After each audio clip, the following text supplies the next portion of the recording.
देखो बता रहे हैं, पूरा चैप्टर तो खत्म ही हो गया, कुछ कुछ बचा थोड़ा बहुत, कहीं कुछ नहीं बचा है। चलो तब आ जाओ तब question activities and project. Question activities and project. Question मतलब क्वेश्चन, क्वेश्चन आंसर, क्वेश्चन का आंसर देना पड़ता है। एक्टिविटीज, एक्टिविटीज को करना पड़ता है, एक्टिविटीज को क्या करना पड़ता है, परफॉर्म करना पड़ता है। प्रोजेक्ट को भी बनाना पड़ता है, प्रोजेक्ट बनाना पड़ता है। समझ गए? तो देखो इसमें तीनों चीज दिया है, क्वेश्चन, एक्टिविटीज और प्रोजेक्ट, तीनों दिया है। देखो लो, पहला क्या है, एज ए प्रोजेक्ट, पहला प्रोजेक्ट है।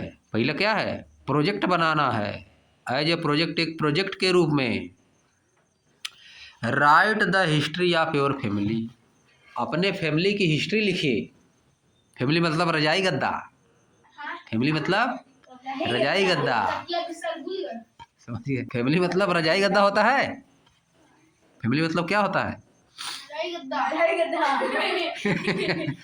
फैमिली मतलब होता है परिवार, father mother, brother sister, grand parent, grand mother, ये सब होता है फैमिली।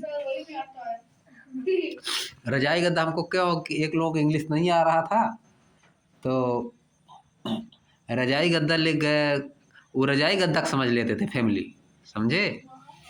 तो कह रहे थे कि हमारी फैमिली फट गई है, कह रहे थे हमारी फैमिली ही फट गई है, उसको बनवाना है। समझिए? तो बताओ कोई समझ क्या पाएगा? अगर कोई कहे तुम्हारा हमारी फैमिली फट गई है तो कैसे, मतलब फैमिली कैसे फट गई है? वो फैमिली मतलब रजाई गद्दा समझ रहे थे, इसीलिए हमको याद आ गया फैमिली मतलब रजाई गद्दा। समझे?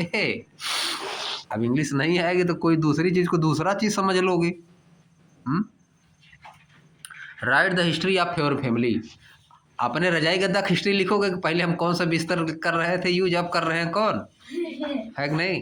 कि फैमिली की हिस्ट्री लिखोगे। Right the history of your family, अपने परिवार का हिस्ट्री लिखिए। आर विलेज, या गांव की हिस्ट्री लिखिए, या तो गांव की। If you live in one, यदि आप रहते हैं, यदि आप किसी गांव में और परिवार में, यदि आप किसी गांव में रहते हैं तो गांव की हिस्ट्री लिखिए, नहीं तो विलेज की लिखिए। उल्टा देखो बोल दिए, गांव विलेज तो एक ही बात होता है कि नहीं? अपने विलेज का हिस्ट्री लिखिए, है कि नहीं? अपने विलेज या गांव की हिस्ट्री लिखिए। और अगर विलेज गांव में नहीं रहते हैं तो परिवार की हिस्ट्री लिखिए, तब फैमिली की लिखिए। यूजिंग सोर्सेज ऑफ हिस्ट्री, किसका यूज करके, हिस्ट्री के जो सोर्स है उसका यूज करके। At your disposal, at your disposal, using sources of history at your disposal. Ask your teacher to guide you, अपने टीचर से कहिए कि आपको गाइड करे, अपने टीचर से कहिए कि आपको गाइड करे इस काम में, प्रोजेक्ट बनाने में आपको गाइडेंस दे। समझिए?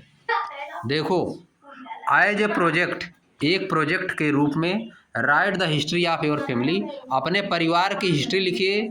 आर विलेज, या तो गांव की हिस्ट्री लिखिए अगर किसी गांव में आप रहते हैं तो। Using sources of history at your disposal, आप जितना आपका अधिकार है, जितना आप यूज कर सकते हैं। Eight your disposal, using sources of history at your disposal मतलब जो जो चीज़ें आप यूज कर सकते हैं, घर की जो जो चीज़ें आप यूज कर सकते हैं, जितनी आपकी पावर है, यूज करने की पावर है। अब घर के कौन कौन सामान यूज कर सकते हो, तुमको सब सामान यूज थोड़ा ना करना है कि जितना सामान घर पे है सब यूज कर, गांव में जितना सामान है सब यूज करोगे। समझिए? गैस नहीं, जैसे कहीं कोई चीज गाड़ी हुई है तो उसको उखाड़ के थोड़ा ना लाओ, समझ गए? खाने के गाड़ देना जमीन में, उसकी बात कर रहे हैं हम। जैसे मान लो कब्रिस्तान में, कब्रिस्तान में गाड़ दिया जाता है लोगों को, जिसका डेथ हो जाता है, उसको जाओगे खनने, सोर्स ऑफ हिस्ट्री के लिए, सोर्स ऑफ हिस्ट्री के लिए उसको जाओ खुदाई करने, तो लगेंगे मारने लोग दौड़ा के। समझे?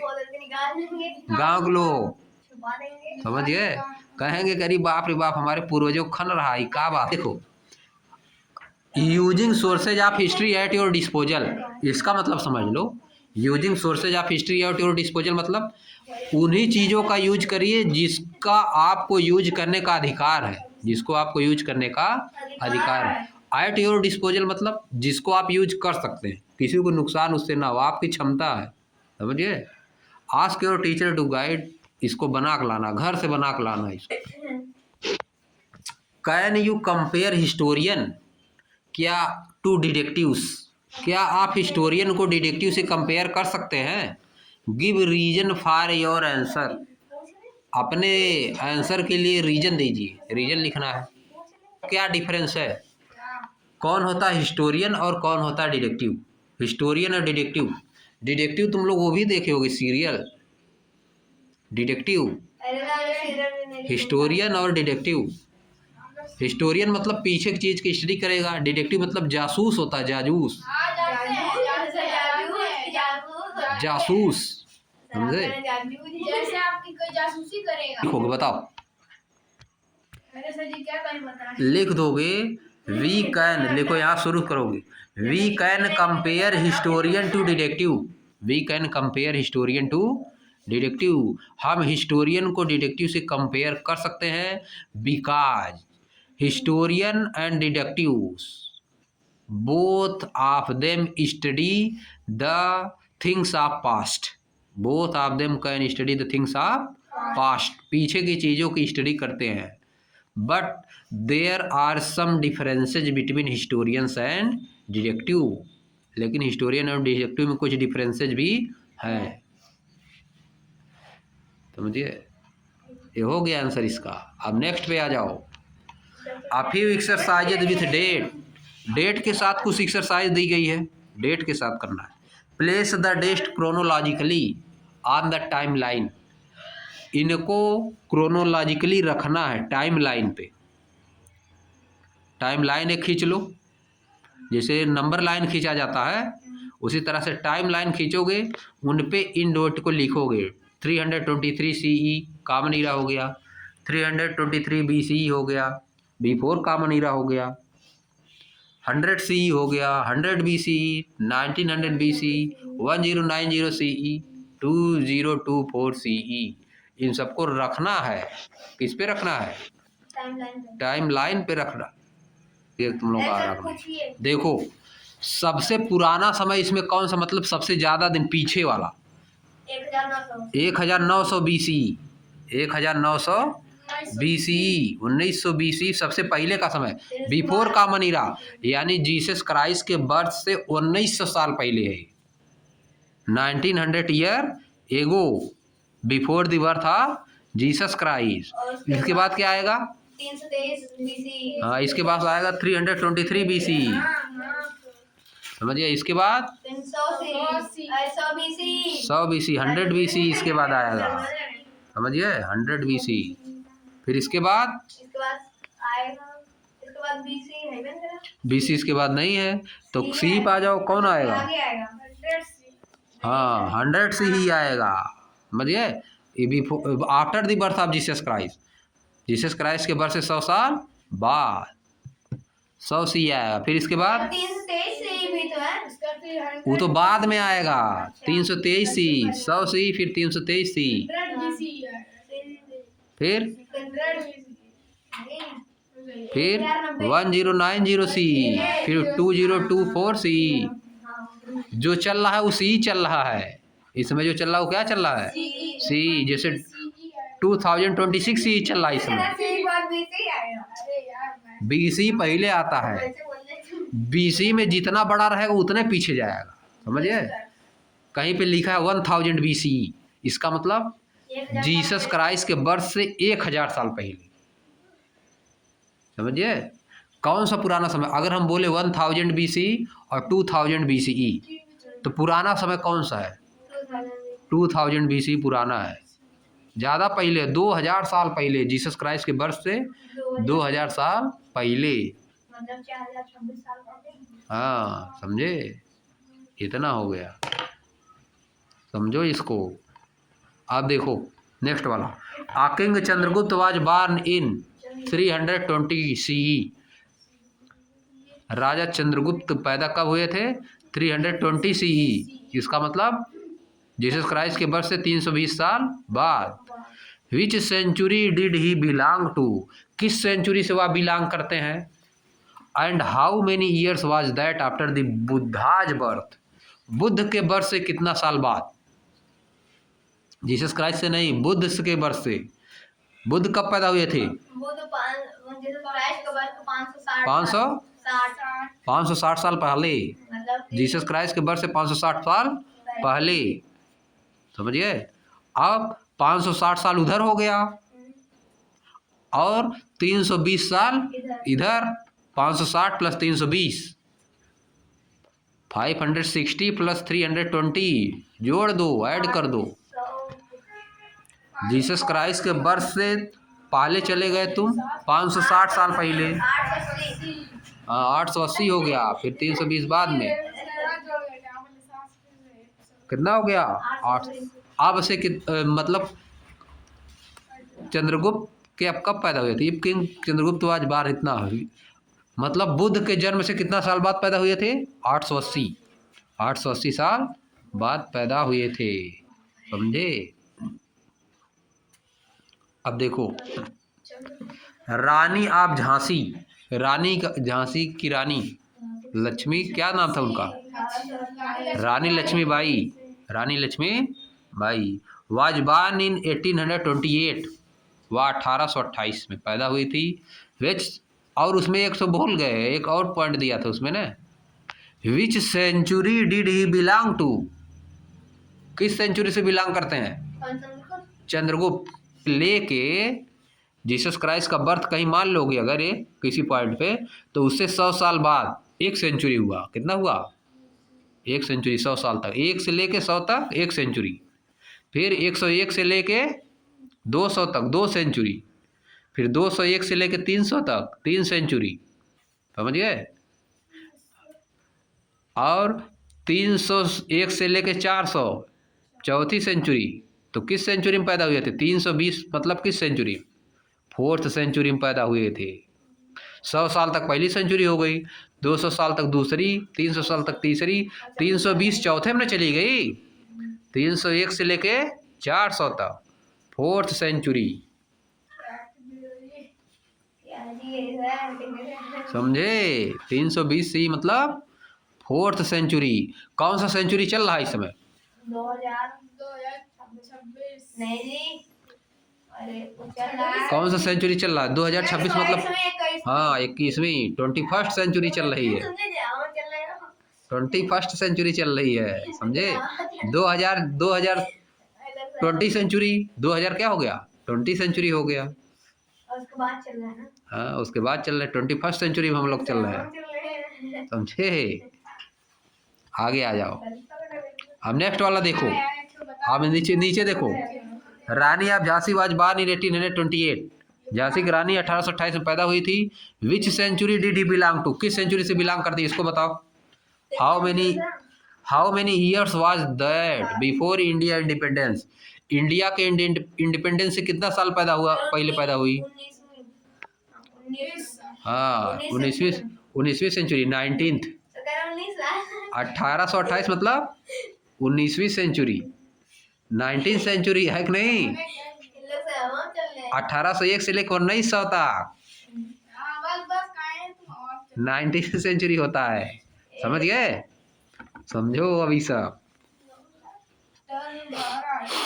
अब देखो, और इसमें और भी लिखा है ना, how many years was that before India independence, या इंडिया के इंडिपेंडेंस से कितना साल पहले हुआ? 1828, 1828, इंडिया के इंडिपेंडेंस से कितना साल पहले पैदा हुई थी रानी की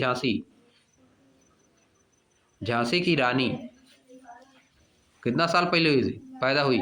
इंडिया के इंडिपेंडेंस से कितना साल पहले झांसी की रानी आप झांसी कितना साल पहले पैदा हुई थी, ये लिखा है। How many years was that, how many years was 1828, यहाँ पे दैट की जगह आप लिख दोगे 1828 बिफोर इंडिया इंडिपेंडेंस। 1828 इंडिया के इंडिपेंडेंस से कितना साल पहले है?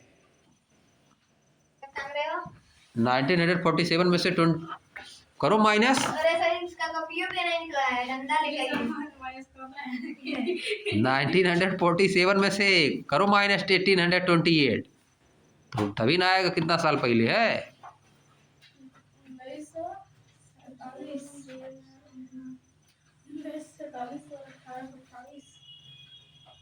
119। हाँ 119 साल आएगा। 119 119 साल पहले 119 ईयर एगो। अरे समझो हिसाब, सेवंथ में चले गए समझ नहीं पाओगे। अब देखो अगला वाला क्या दिया है, टर्न 12,000 ईयर्स एगो इनटू ए डेट। 12,000 ईयर एगो को डेट में चेंज करना, किसी एक डेट में चेंज करो। 12,000 year ago, turn 12,000 year ago into a date. 12,000 साल पहले को किसी डेट में चेंज करो। समझो हमारी बात, तुम लोग समझ नहीं पा रहे हो सही। टर्न 12,000 ईयर्स एगो इनटू ए डेट, 12,000 साल पहले को किसी डेट में चेंज करना है। मतलब एक अगर नंबर लाइन बनाते हो तो एक जगह पर उसमें जीसस क्राइस्ट का बर्थ होता है, उसके बाद 2026 साल हम लोग यहाँ पे आ गए हैं, 2026 आ गए हैं। फिर अगर माइनस कर दोगे 12,000 में से, 12,000 में से 2026 माइनस कर दो, 8,026 आया। 8,026 तुम्हारा जीसस क्राइस्ट के बर्थ से पहले है। 8,026 क्या है, 8,026 नहीं आएगा जी, कहाँ से आएगा जी। 2026 घटाओगे 12,000 में से तो 8,026 आएगा, कहाँ से आएगा, 8,026 नहीं आएगा। अरे सर 12,000 पड़ा है, 2,000 पड़ा है। 12,000 में से 2026 माइनस करो पहले। 12,000 में से 2026 क्या है, माइनस 9,000 कुछ आएगा। हाँ 9,074 आएगा, 9,074। यानी जीसस क्राइस्ट के बर्थ से 9,074 साल पहले, 974 ईयर एगो क्या होता है, 1974 BCE हो जाएगा। क्या हो जाएगा, 1974 BCE ये हो गया, समझे। ऐसे चेंज करना है। नेक्स्ट देखो क्वेश्चन नंबर 4, ये भी एक्टिविटी ही लग रहा है। प्लान है visit to a nearby museum. एक विजिट प्लान करिए नियर बाई म्यूजियम में जाने के लिए। The visit should be prepared with some prior research. Visit को पहले से रिसर्च करके तैयार करना है। On the kind of exhibits the museum holds, यानी किस तरह की चीज़ें म्यूजियम में हैं।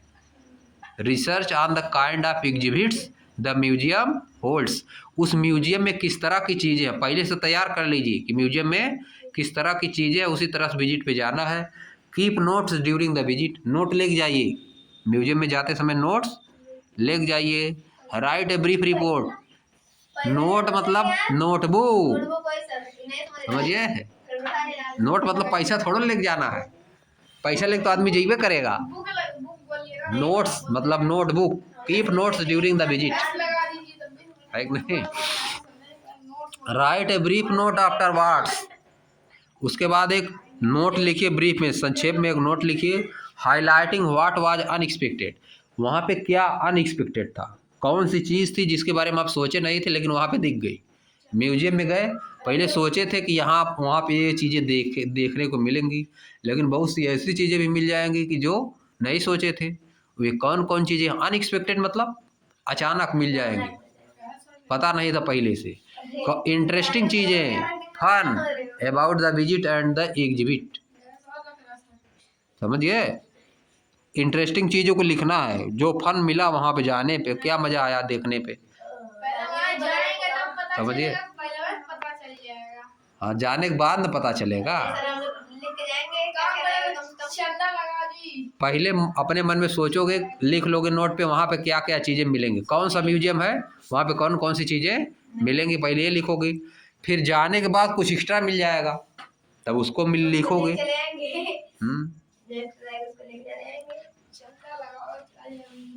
जैसे म्यूजियम, प्लांट वाले म्यूजियम में गए तो वहाँ तरह तरह प्लांट मिलेगा, समझिए। बुक वैसे म्यूजियम में गए जो पुरानी चीजें रखी जाती हैं, उसमें तलवार महाराणा प्रताप का भाला मिलेगा, समझिए। हाँ, गांधी जी का चश्मा मिलेगा, बुक मिलेगा। अब नेक्स्ट देखो, दिल्ली में है नेशनल म्यूजियम। नेशनल म्यूजियम कहाँ पे है? दिल्ली में है। वहाँ आप जाओगे तो बहुत चीजें मिलेगी। अब नेक्स्ट देखो, invite to your school an archaeologist. अपने स्कूल में एक आर्कियोलॉजिस्ट को इनवाइट करिए, आर हिस्टोरियन, या तो किसी हिस्टोरियन को इनवाइट करिए। And ask them to speak on the history of your region. और उनसे कहिए अपने क्षेत्र के, आपका जो क्षेत्र है उस क्षेत्र की हिस्ट्री के बारे में बताने के लिए बोलिए। And why it is important to know. और इसको जानना क्यों इम्पॉर्टेंट। क्या बताएगा हिस्ट्री के बारे में जी?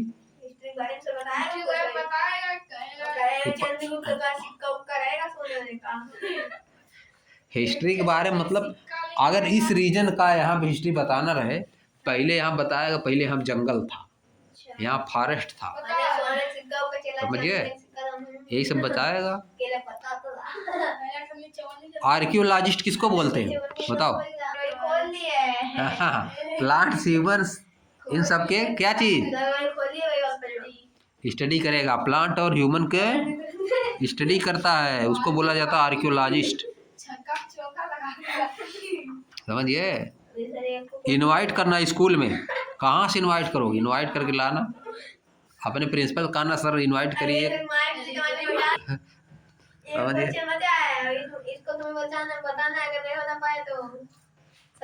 हो गया खत्म, कहाँ पे अब है कुछ बचा? समाप्त हो गया, आपको क्वेश्चन बताया, समझिए। अब नेक्स्ट चैप्टर चलेगा।